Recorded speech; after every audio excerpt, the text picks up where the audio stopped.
dikatakan yang namanya anak tidak jauh dari orang tuanya, walaupun tidak semuanya benar.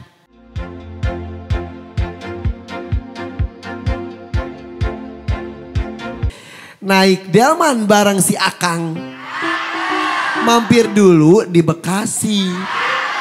Sungguh sedih hidup terkekang, tak ada ruang untuk berekspresi. Itu suara anak-anak yang dikekang, gak boleh keluar rumah, gak boleh ketemu orang. Takut terpengaruh hal-hal buruk, tapi jadinya kuper. Capek deh. Nah, jangan kekang anak bagai dalam penjara. Bismillahirrahmanirrahim. Assalamualaikum warahmatullahi wabarakatuh. Waalaikumsalam warahmatullahi wabarakatuh. Alhamdulillahirabbil alamin wa bihi nasta'in ala umuri dunya waddin. Wassalatu wassalamu ala asrofil anbiya'i wal mursalin wa ala alihi wa sahbihi ajmain. Anak.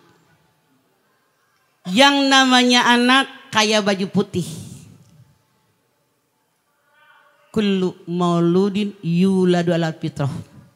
Setiap anak yang baru lahir putih bersih. Keluarganya lah yang diberikan warna Yahudi, Nasrani atau Majusi. Kita yang mengarahkan. Mau dibawa kemana anak-anak kita? Sebagai seorang muslim Allah berfirman dalam An-Nisa ayat 9. Wal yasallazina law taraku min khalfihim dzurriatan di apa?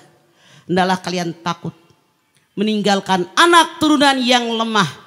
Lemah fisik, lemah mental, lemah ilmu, lemah pengetahuan, lemah iman, lemah Islam, lemah ekonomi. Yang dikehendaki oleh Allah umat Islam yang kuat-kuat segala-galanya. Sampai-sampai Rasul mengajarkan, ajarkanlah anak kalian memanah. Bu, kalau manah yang bergerak. Ibu, kalau yang namanya manah perlu konsentrasi. Betul apa betul? Betul. Enggak ujug-ujug. Dikeker dulu. Tik. Konsentrasi penuh perhitungan. Tenaga. Berdoa. Tek. Langsung tengah-tengah. Ipan meleset mulu. Iya, pernah saya mana gak bisa, susah ternyata Maya. Kalah masih. Tuh Bu. Jadi perlu konsentrasi. Apa yang diajarkan Rasul buat kita? Kenapa dia perintahkan anak-anak kita diajarkan main panah? Biar dalam mengarungi hidup dan kehidupan harus fokus. Harus konsentrasi.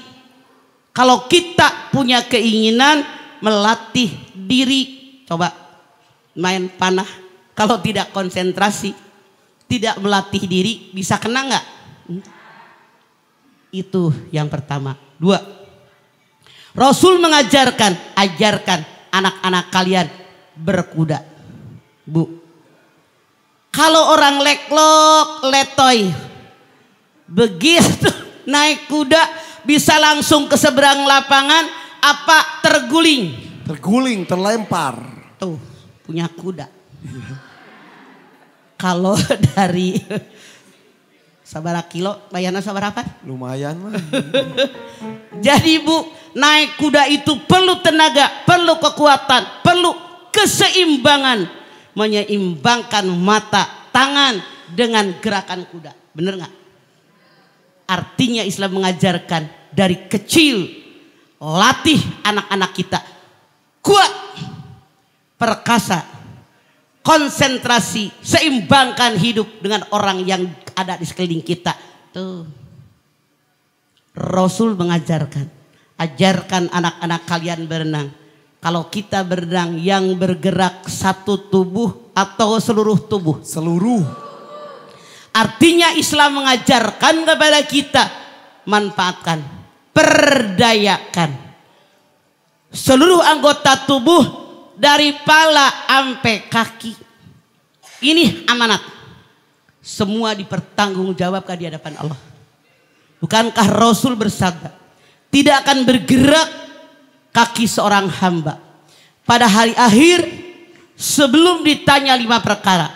Kemanakan usiamu, kemanakan masa mudamu, dari mana kekayaanmu, kemanakan kekayaanmu, dari mana ilmumu, kemanakan ilmumu, dipakai apa tubuhmu. Jelas Bu? Latih anak-anak kita. Artinya salah kalau kita bilang udah diem aja, bobo aja, bobo. Itu salah.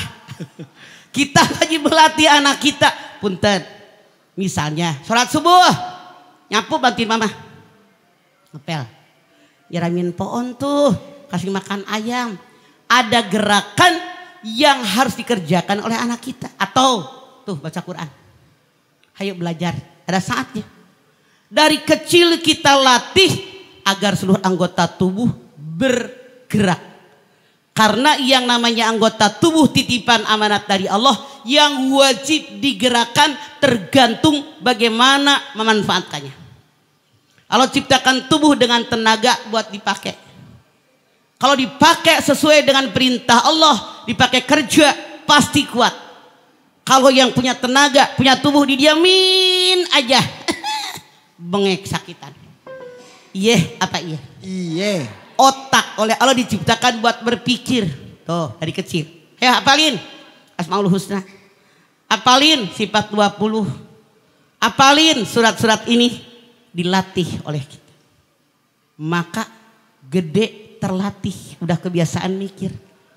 Coba Bu. Kullukum ra'in wa kullukum mas'ulun an ra'yatihi. Setiap kalian pemimpin. Dengan apa yang kalian pimpin, ketika mati kalian dipertanggungjawabkan dengan apa yang kalian pimpin. Dititipin anak, di hadapan Allah ditanya baik buruknya anak kita, dididik benar enggak. Makanya Allah berfirman, ya ayyuhalladzina amanu qu anfusakum wa ahlikum nara wa quduhan nas wal hijarah. Didik anak kita. Jangan sampai masuk neraka yang bahan bakarnya manusia dan batu. Anda bayangin kewajiban kita. Makanya dikatakan yang namanya anak tidak jauh dari orang tuanya, walaupun tidak semuanya benar. Karena ada orang tua yang baik, anaknya tidak baik. Ada orang tuanya yang tidak baik, anaknya baik. Tergantung lingkungan, tergantung pendidikan. Makanya kita ajarkan kepada anak kita di rumah bagaimana bermuamalah, bagaimana ibadah. Masukin ke sekolah yang islami sebagai seorang muslim, berikan lingkungan yang baik, tontonan, bacaan yang baik. Ajarkan kepada mereka hidup kita selalu membutuhkan orang lain.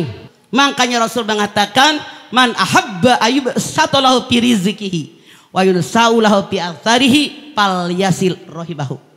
Siapa yang pengen rezekinya banyak, yang pengen umurnya panjang, hubungkan silaturahim.